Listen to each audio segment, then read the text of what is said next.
शाम के लगभग 5 बजे थे। रामपुर गांव के बाहर एक पुराना भूतिया घर था। गांव वाले कहते थे कि उस घर के पास रात में कोई नहीं जाता। एक दिन गांव का एक आदमी जिसका नाम मोहन था, खेत से लौट रहा था। अंधेरा हो चुका था और वो उसी भूतिया घर के पास से गुजर रहा था। तभी उसे घर के अंदर से किसी के रोने की आवाज सुनाई दी। मोहन डर गया, लेकिन उसने सोचा शायद कोई आदमी अंदर फंस गया होगा।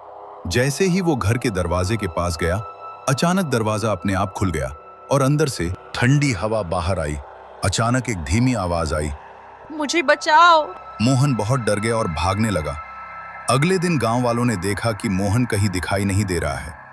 जब लोग उस भूतिया घर के पास गए तो उन्होंने देखा कि दरवाजे के पास मोहन की चप्पल पड़ी हुई थी। गांव में डर फैल गया। जब ये बात एक लड़के को पता चली जिसका नाम राय स्टार था, उसने कहा, इस घर में जरूर कोई बड़ा रहस्य है। रात होते ही राय स्टार उस भूतिया घर के अंदर गया। जैसे ही वो अंदर पहुंचा, अचानक पूरा घर अंधेरा हो गया और एक काली परछाई उसके सामने आ गई। वो परछाई बोली, सालों पहले मैं भी इसी घर में रहता था। एक रात कुछ लोगों ने मुझे इसी घर में बंद करके मार दिया था। तब से मेरी आत्मा यहीं भटक रही है।